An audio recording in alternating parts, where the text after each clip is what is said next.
Hello my dear student, welcome to Shivam study knowledge. आज की इस वीडियो में हम क्लास 12 भूगोल जियोग्राफी के जितने भी स्टूडेंट हैं और इस बार 2025 बोर्ड एग्जाम में पेपर देने वाले हैं, तो हम उन सभी स्टूडेंट के लिए लेकर आए हैं एक वायरल मॉडल पेपर। जियोग्राफी का एक वायरल मॉडल पेपर है। इस मॉडल पेपर के आज की इस वीडियो में हम पूरा सोल्यूशन करने वाले हैं, यानी एक एक प्रश्नों का सभी का मैं उत्तर देने वाला हूँ। ये पेपर पूरा हल करने वाला हूँ। कैसे आएगा पेपर, सारी चीज़ें आज की इस वीडियो में बताएंगे। नॉर्मल पेपर रहेगा या हार्ड पेपर रहेगा, क्वेश्चन का आंसर आप लोगों को कैसे देना है, पूरी जानकारी आज की इस वीडियो में आपको मिलने वाली है। पूर्णांक यहाँ पर आप लोग देख सकते हैं, 70 नंबर का पूर्णांक है। भूगोल का पेपर है 12th का। पेपर कोड भी आप देख सकते हैं 926 AB पेपर कोड है।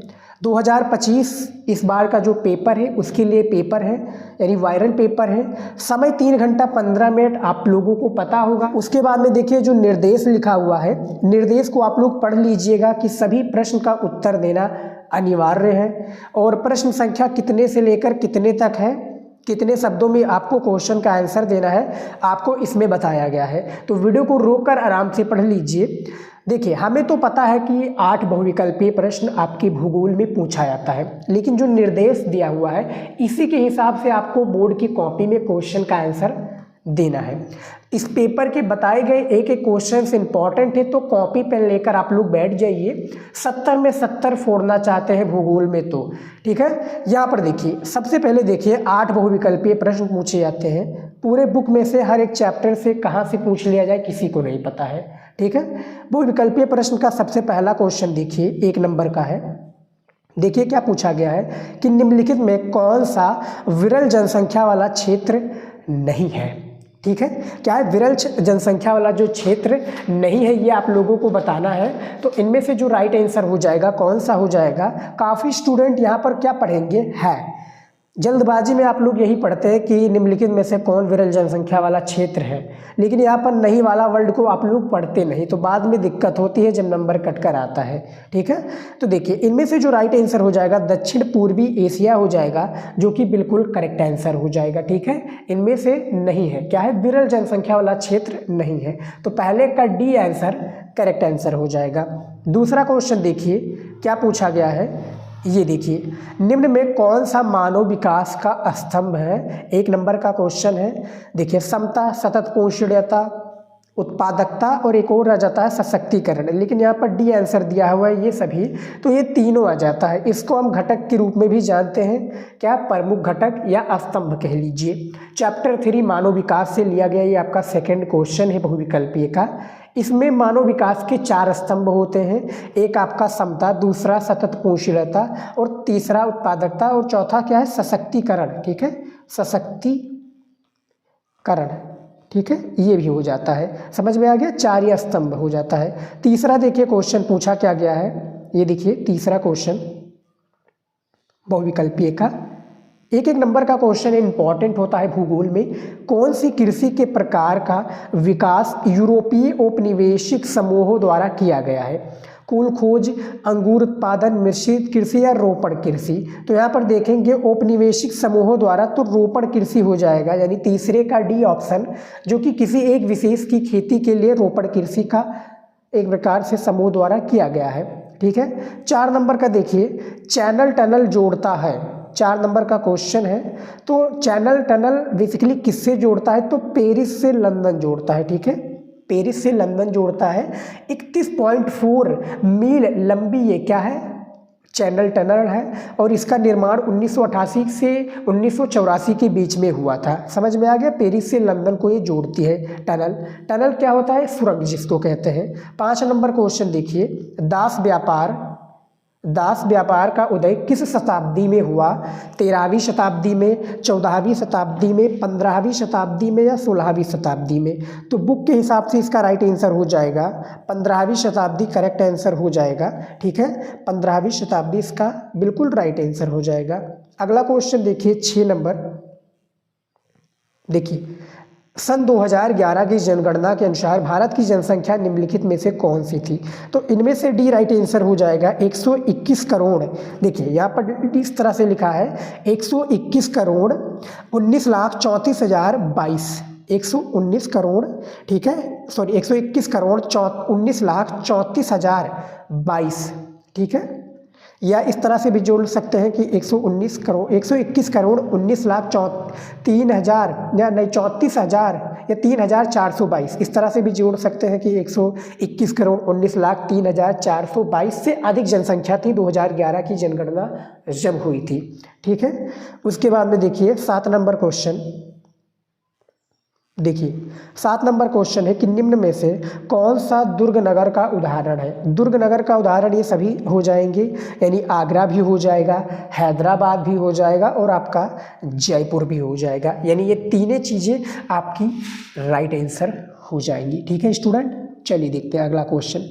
अगला और लास्ट वाला क्वेश्चन दिया क्या हुआ है, ये देखिए, भारत में जूट का उत्पादन सबसे अधिक कहाँ होता है। वायरल पेपर है स्टूडेंट, वीडियो को लास्ट तक देखिएगा, एक एक क्वेश्चन इनमें से इंपॉर्टेंट है, ठीक है।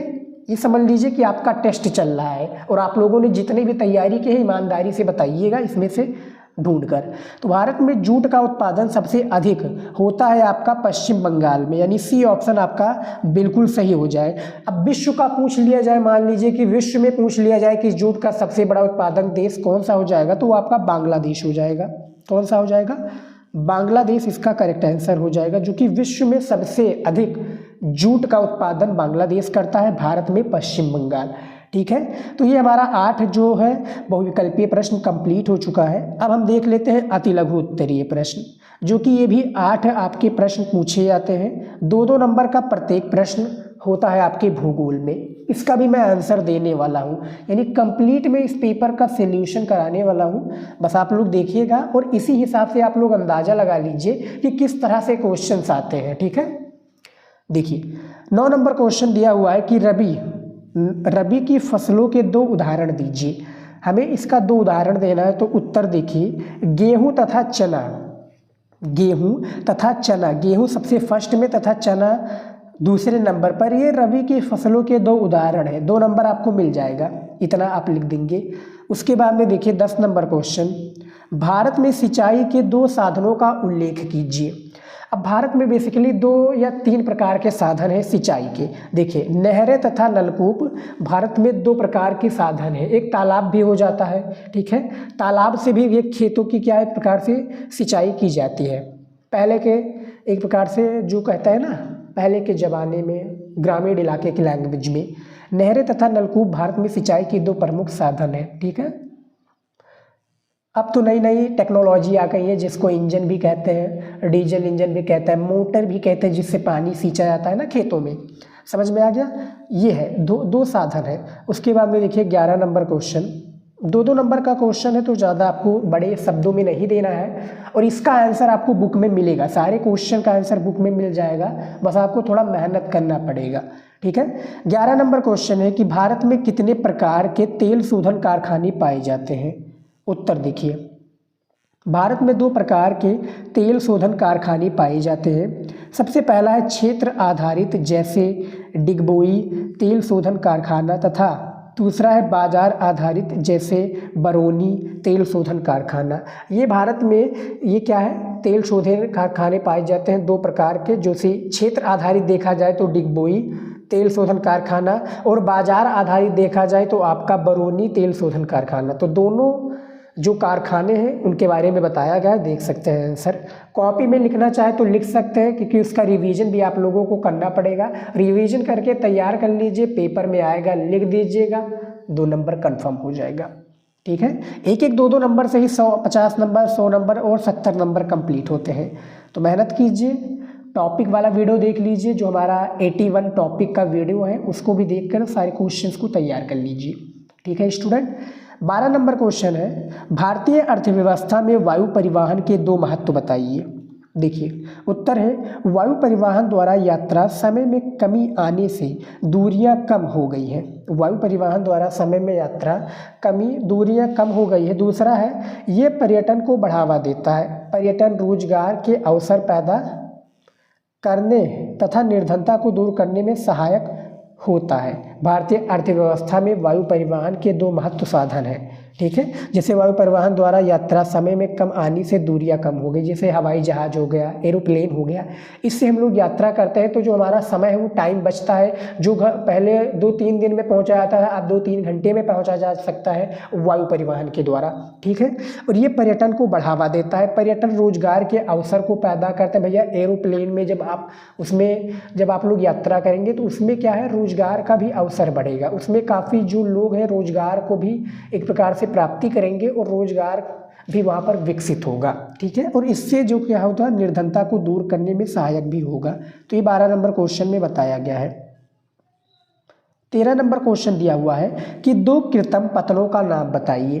कृत्रिम पतनों का नाम बताना है, मुंबई तथा विशाखापट्टनम हो जाएगा, जो कि 2 कृत्रिम पतनों का नाम है। 2 नंबर कंप्लीट हो जाएगा। देखिए 1-1, 2-2 नंबर बहुत ही ज़्यादा इंपॉर्टेंट है, इसीलिए मैं कहता हूँ 1 नंबर 2-2 नंबर छोड़िएगा मत क्वेश्चन बोर्ड एग्जाम में, ठीक है। सारे क्वेश्चंस को करिएगा। मैं आपको कॉपी वाला वीडियो बताऊंगा जब हमारा वीडियो आएगा कि कॉपी कैसे लिखते हैं बोर्ड एग्जाम में, तो उसमें मैं पूरी जानकारी आपको दूंगा कि कैसे कॉपी बोर्ड एग्जाम में लिखना है। आपको लिखना आता है फिर भी, ठीक है, आपको कुछ भी नहीं आता फिर भी कैसे लिखेंगे।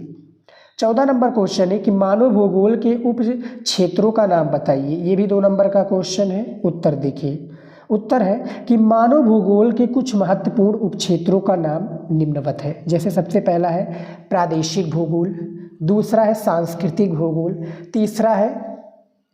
तीसरा कौन सा है, देखिए ऐतिहासिक भूगोल, चौथा है आपका जनसंख्या भूगोल, 5वां है आपका संसाधन भूगोल, और 6 है राजनीतिक भूगोल, और 7 आपका आता है आदिवासी भूगोल, तथा 8 पर्यटन भूगोल। 8 क्या जाता है, पर्यटन भूगोल। अब देखिए ये कितने हैं, उपक्षेत्र हैं। बोर्ड एग्जाम में इस तरह से भी पूछा जाएगा कि मानव भूगोल के 2 क्षेत्रों का नाम बता दीजिए, तो इनमें से किसी 2 का बता दीजिए, 2 नंबर कंफर्म हो जाएगा। लेकिन यहाँ पर कुछ उपक्षेत्रों का नाम पूछा गया था तो हमें इतना लिखना जरूरी था। समझ में आ गया, इतना लिखना हमें ज़रूरी था। अब मान लीजिए कि यही क्वेश्चन आपका प्यारे विद्यार्थी दीर्घ उत्तरीय में पूछ लिया था, जो कि 6 नंबर का एक क्वेश्चन होता, तब इनके बारे में आपको पूर्ण रूप से इसकी जानकारी देनी होती कि मानव भूगोल किसे कहते हैं, प्रादेशिक भूगोल क्या होता है, यानी पूरी कंप्लीट आपको जानकारी इनके बारे में बतानी होती।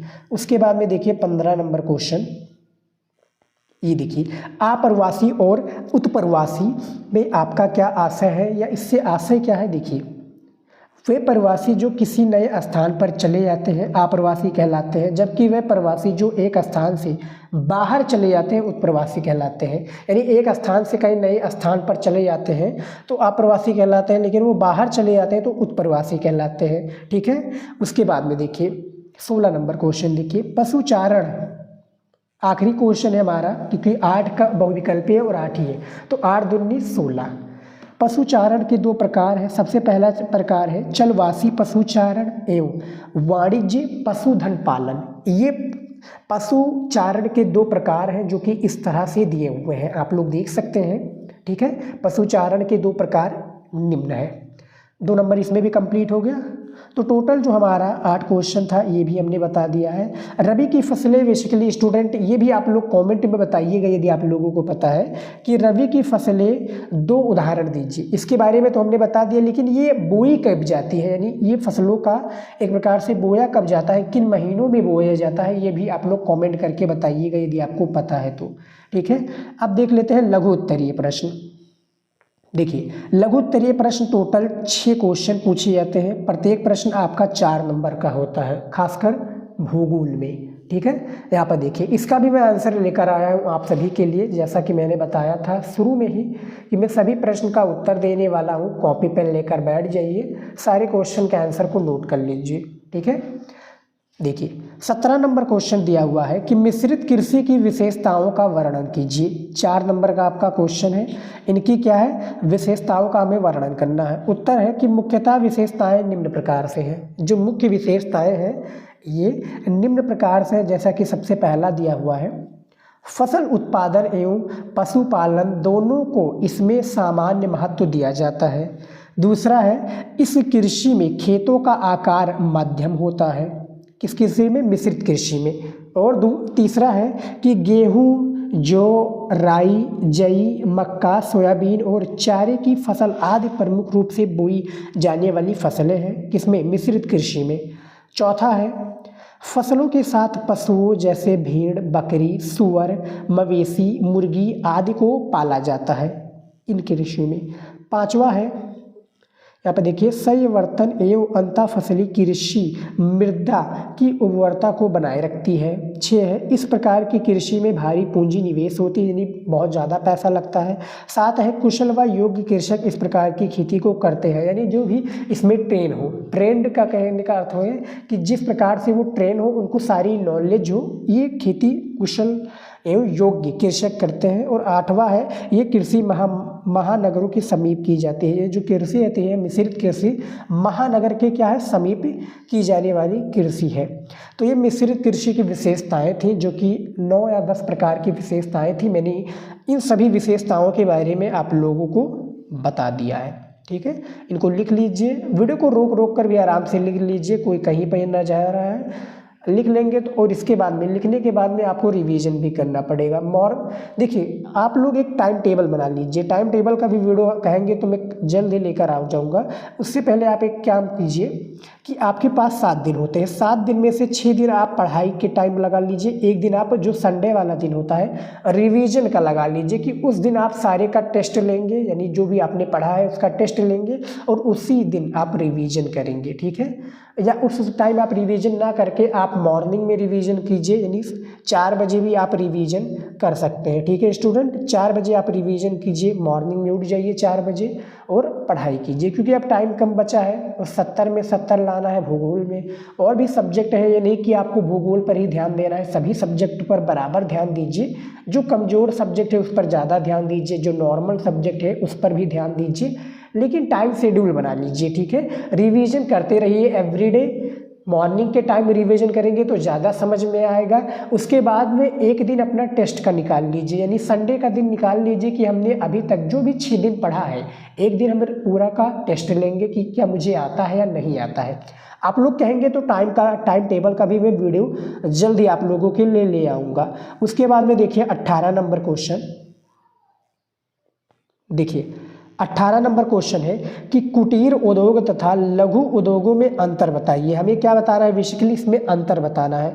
उत्तर देखिए, कुटीर उद्योग, या सबसे पहले कुटीर उद्योग और लघु उद्योगों में हमें क्या बताना है, अंतर बताना है, डिफरेंस बताना है कि इन दोनों के बीचों में क्या अंतर है।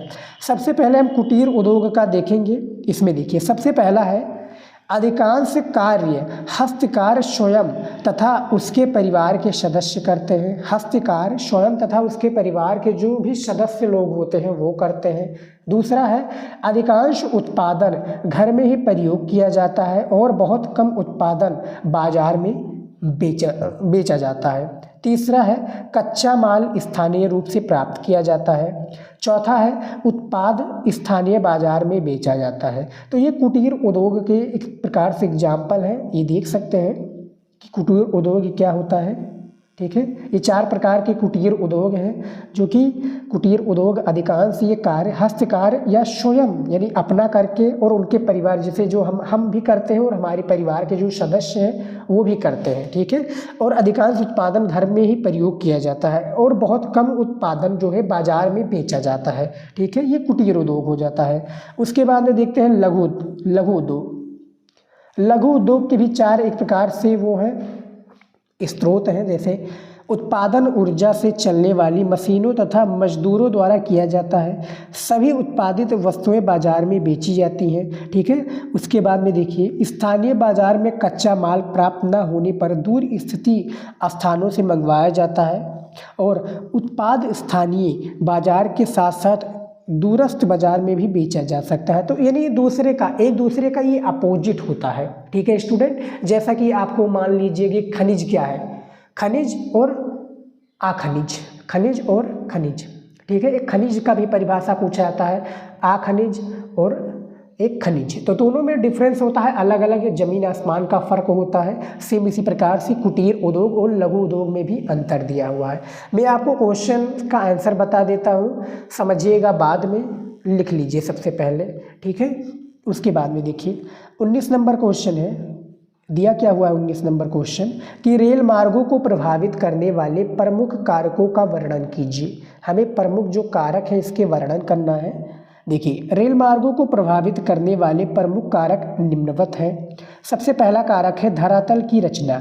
इसमें है कि धरातल की रचना रेल मार्गों के निर्माण में सबसे महत्वपूर्ण कारक है। मैदानी भागों में रेल मार्ग बनाना सरल है, किंतु जो पर्वतीय व पठारी भागों में सुरंगें तथा नदियों पर पुल तथा तीव्र ढालों पर रेल मार्ग बिछाना अत्यंत कठिन व क्या है, व्ययपूर्ण कार्य होता है। जैसे कि मान लीजिए कि जो क्या होता है, पहले के समय में होता था, अभी के समय में भी है कि क्या है, धरातल की रचना पर निर्माण करना सबसे महत्वपूर्ण है। मैदानी भागों में रेल मार्ग जो मैदानी भाग है, यानी पूरा सपाट है, मैदानी भागों में रेल मार्ग बनाना आसान है, सरल है। लेकिन वही जो पर्वत में है, पर्वत में हो गया, पठारी भागों में होगा, सुरंग में होगा, यानी सुरंग काट कर बनाना, उसके बाद में देखिए सुरंग काट कर बनाना, बिछाना, और नदियों पर बिछाना, नदियों के बीच में पुल बनाकर रेल मार्गों के लिए वो क्या है, एक प्रकार से रास्ता बनाना, तो वो सब पर कठिन है। उसके बाद में देखिए दूसरा है जलवायु। इसमें क्या होता है, देखिए जलवायु में क्या होता है, बेसिकली बाढ़ग्रस्त, दलदली, मरुस्थलीय तथा हिमच्छादित प्रदेशों में रेल मार्ग बनाने तथा उसकी देखरेख में अनेक भौतिक कठिनाइयाँ उत्पन्न होती है या कठिनाइयाँ होती हैं, जैसे जलवायु में। तीसरा है आर्थिक कारक। आर्थिक कारक में देखिए कि सघन जनसंख्या, औद्योगिक एवं आर्थिक विकास,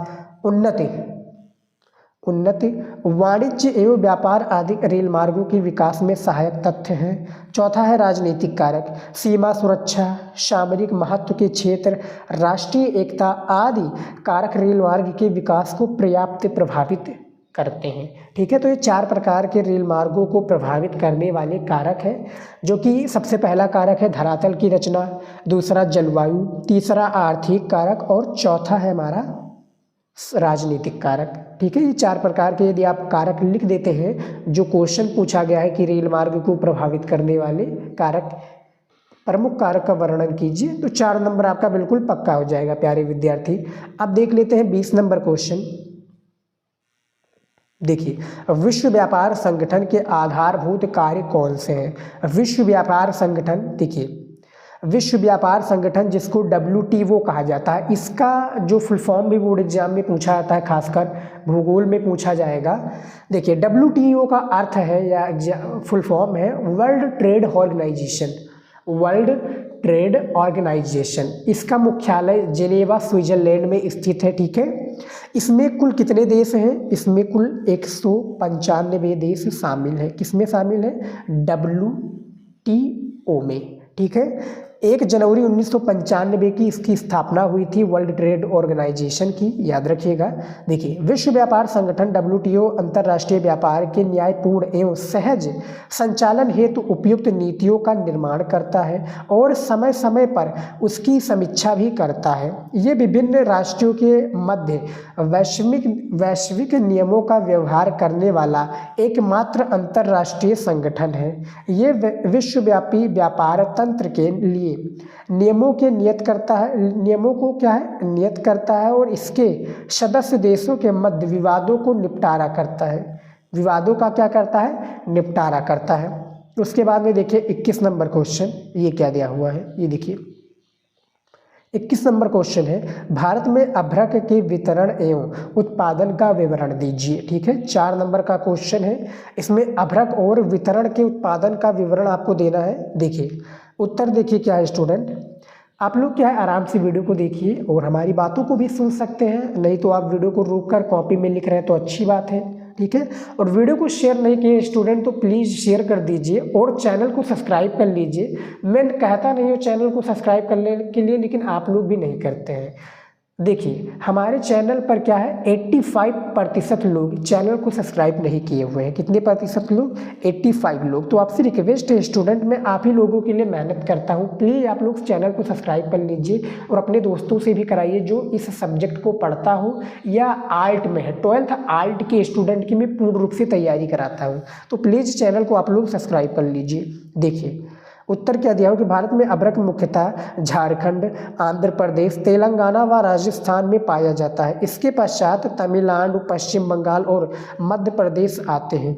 झारखंड में उच्च गुणवत्ता वाला अभ्रक निचले हजारीबाग पठार और 150 किमी लंबी व 22 किमी चौड़ी पट्टी में पाया जाता है।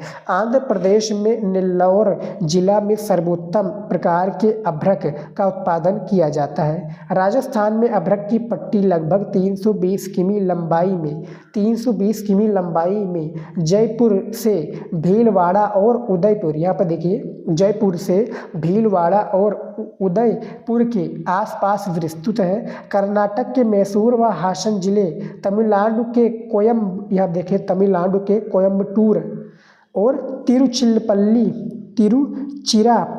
मदुरई तथा कन्याकुमारी जिले, महाराष्ट्र के रत्नागिरी तथा पश्चिम बंगाल के पुरुलिया एवं बांकुरा जिले में भी अभ्रक के निक्षेप पाए जाते हैं। तो भारत में अभ्रक के वितरण का उत्पादन का विवरण देख सकते हैं, कहाँ कहाँ पर पाया जाता है, किन किन राज्यों में पाया जाता है, किन किन डिस्ट्रिक्ट में पाया जाता है, यहाँ पर पूरा दिया हुआ है। 4 नंबर आपका पक्का हो जाएगा। 6 क्वेश्चन होता है तो 6 चौके 24 नंबर। 24 नंबर तो आपको 6 क्वेश्चन में इसी में मिल जाएगा, जो कि लघु उत्तरीय क्वेश्चन है। ठीक है स्टूडेंट। उसके बाद में देखिए आखिरी क्वेश्चन है 22 नंबर, क्या दिया हुआ है, सड़कों का महत्व बताइए। 4 नंबर का क्वेश्चन है, उत्तर देखिए। भारत के आर्थिक विकास में सड़कों के महत्व निम्नलिखित कारण को समझा जा सकता है। सबसे पहला है, देश के भीतरी भागों में रेल मार्गों को एक सीमा तक पहुंचाया जा सकता है। इसीलिए विभिन्न ग्रामों को जोड़ने के लिए सड़कें ही प्रयोग में लाई जाती हैं। दूसरा है, सड़कों पर चलने वाले वाहनों को केवल निर्दिष्ट, यहाँ पर देखिए निर्दिष्ट स्थान तक ही नहीं, समतल भूभागों में भी, यहाँ पर देखिए समतल भूभागों में कहीं भी ले जाया जा सकता है। इस प्रकार की सुविधा रेल द्वारा संभव नहीं है। इस प्रकार की जो सुविधा है बेसिकली जो रेल मार्ग है उसके द्वारा क्या है, संभव नहीं है। तीसरा है, कृषि का विकास करने के लिए सड़कें ही अधिक उपयोगी सिद्ध होती हैं। खेतों तथा कृषि संबंधी यंत्र, खाद व उर्वरक आदि पहुंचाने तथा कटी हुई फसली की बाजारों तक पहुंचाने के लिए सड़कों का ही प्रयोग किया जाता है। ठीक है। उसके बाद में देखिए 4 नंबर, जो 4 नंबर इसमें पॉइंट है कि सड़कों के विकास के खाद्यान्नों के अतिरिक्त फल व दूध, सब्जी आदि वस्तुओं का उत्पादन बढ़ गया है। परिवहन की सुविधा द्वारा इन्हें शहरी उपभोक्ता क्षेत्रों तक सरलता से भेजा जा सकता है। तो ये सड़कों का महत्व है। अभी हमने रेल मार्गों का महत्व बताया, रेल मार्गों की विशेषताएं बताए, उसके कारक बताए, यहाँ पर सड़कों का महत्व था। तो टोटल जो हमारा 6 क्वेश्चन था प्यारे विद्यार्थी, लघु उत्तरीय का मैंने बता दिया है। अब हमारे समक्ष आ गया है विस्तृत उत्तरीय या दीर्घ उत्तरीय भी इसको आप लोग कह सकते हैं। ठीक है। यहाँ पर देखिए इसमें 23 नंबर क्वेश्चन दिया हुआ है। यहाँ पर देखिए 6 नंबर का क्वेश्चन है कि इंदिरा गांधी नहर कमान क्षेत्र में सतत पोषणीय विकास को बढ़ावा देने के लिए क्या है, उपाय सुझाइए। इसको क्या करना है, आपको उपाय सुझाना है। 6 नंबर का क्वेश्चन है, अथवा लगा है। मान लीजिए कि आप लोगों को ऊपर वाला नहीं समझ में आ रहा है क्वेश्चन, या उस क्वेश्चन का आपको आंसर नहीं पता है, तो आप ये वाला कर लीजिएगा कि आधुनिक कृषि के प्रकारों का वर्णन कीजिए। ठीक है। दोनों में से किसी एक को करना है, एक कर लेंगे तो 6 नंबर आपका बिल्कुल पक्का हो जाएगा। इसका आंसर आपको क्वेश्चन बैंक में नहीं तो बुक में आपको देखने को मिल जाएगा।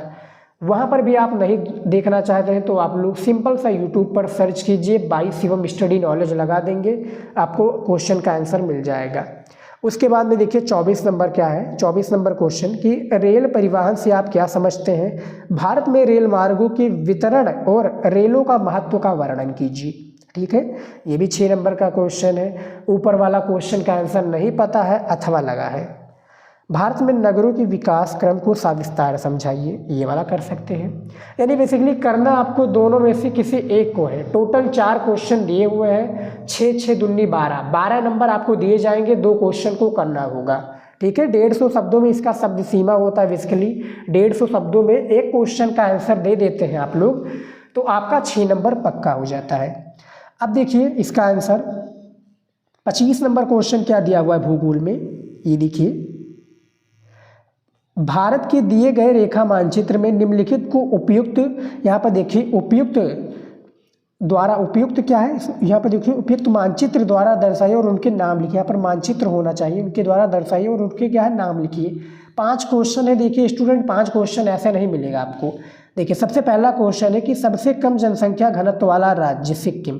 तो भारत का आपको बोर्ड एग्जाम में मानचित्र दिया जाएगा और विश्व का दोनों का दिया जाएगा। तो भारत के मानचित्र में आपको सिक्किम दर्शाना रहेगा। सबसे पहले आपको क्वेश्चन का आंसर पता होना चाहिए कि सबसे कम जनसंख्या घनत्व वाला राज्य कौन सा है। सिक्किम आप लोगों ने जान लिया तो कॉपी में सबसे पहले लिख लीजिए और उसको मानचित्र में दर्शा दीजिए कि सिक्किम कहाँ पर है।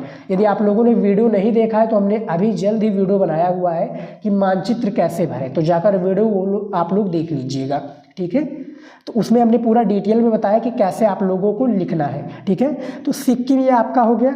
अब आपको करना क्या है, सिक्किम जब आप मानचित्र में दर्शा देते हैं और कॉपी में लिख देते हैं तब जाकर आपको एक क्वेश्चन पर 1 नंबर मिलता है। आधा नंबर आपको दिया जाता है कॉपी में लिखने के लिए और आधा नंबर दर्शाने के लिए। दूसरा क्वेश्चन है कि इस राज्य की राजधानी है, यानी उत्तर प्रदेश राजधानी कौन है, लखनऊ हो जाएगा। तीसरा क्वेश्चन है कि इस राज्य का प्रमुख आणविक ऊर्जा संयंत्र कौन सा है, नरोरा है, उत्तर प्रदेश का नरोरा है। और बस देखा जाए तो महाराष्ट्र का तारापुर हो जाएगा। चावल का अग्रणी उत्पादक राज्य पश्चिम बंगाल हो जाएगा, जो कि भारत में सबसे अधिक चावल उत्पादन पश्चिम बंगाल में किया जाता है, ठीक है। उसके बाद में देखिए 5 नंबर क्वेश्चन, क्षेत्रफल की दृष्टि से सबसे बड़ा राज्य कौन सा है, राजस्थान, महाराष्ट्र, मध्य प्रदेश और उत्तर प्रदेश। चौथे नंबर पर उत्तर प्रदेश हमारा आता है क्षेत्रफल की दृष्टि से।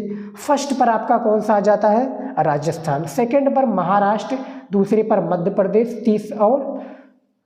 पहले पर राजस्थान, दूसरे पर महाराष्ट्र, तीसरे पे मध्य प्रदेश, चौथे पर उत्तर प्रदेश क्षेत्रफल की दृष्टि से। तो यहाँ पर सबसे बड़ा राज्य पूछा गया तो राजस्थान करेक्ट आंसर हो जाएगा। बस मानचित्र में आपको ये पहचानना आना चाहिए कि कौन सा राज्य कहाँ पर है और क्वेश्चन का आंसर पता होना चाहिए। आपके लिए 5 नंबर पाना कोई बड़ी बात नहीं है। 26 नंबर क्वेश्चन देखिए क्या पूछा गया है, विश्व के दिए गए रेखा मानचित्र में निम्नांकित को उपयुक्त चिन्हों द्वारा दर्शाइए और उनके नाम भी लिखिए। अब ये हमारा विश्व वाला आ गया, इसमें भी 5 नंबर दिया जाएगा। सेम प्रोसेस होगा। एक क्वेश्चन के लिए जब आप लिखेंगे कॉपी में और उसको दर्शाएंगे तब जाकर आपको 1 नंबर दिया जाएगा, ठीक है। मान लीजिए आपने कॉपी में नहीं लिखा, मानचित्र में आपने दर्शा दिया, तब आपको आधा नंबर दिया जाएगा एक क्वेश्चन का। सबसे पहला क्वेश्चन दिया हुआ है कि एशिया में सबसे अधिक जनसंख्या वाला देश कौन सा हो जाएगा, चीन हो जाएगा। दूसरा है विश्व का चौथा सबसे अधिक जनसंख्या वाला देश इंडोनेशिया हो जाएगा। तीसरा है जापान की राजधानी नगर टोक्यो हो जाएगी। विश्व का भी मैंने मानचित्र आपको भरना सिखा दिया है कैसे भरना है। और दक्षिण अमेरिका की एक प्रमुख नदी का आपको नाम बताना है, तो अमेजन नदी हो जाएगी। उसके बाद में देखिए विश्व का न्यूनतम जनसंख्या वाला महाद्वीप तो अटलांटिका महाद्वीप हो जाएगा या अटांटिका हो जाएगा, ठीक है स्टूडेंट, अटलांटिका नहीं हो, अंटार्कटिका, ठीक है। तो ये हमारा 5 क्वेश्चन था। यहाँ पर आपको 1 नंबर दर्शाने के लिए और विश्व का मानचित्र भरने के लिए हमने वीडियो बनाया हुआ है स्टूडेंट। यूट्यूब पर सर्च कीजिए क्लास 12 जियोग्राफी मानचित्र कैसे भरें by Shivam study knowledge, video मिल जाएगा।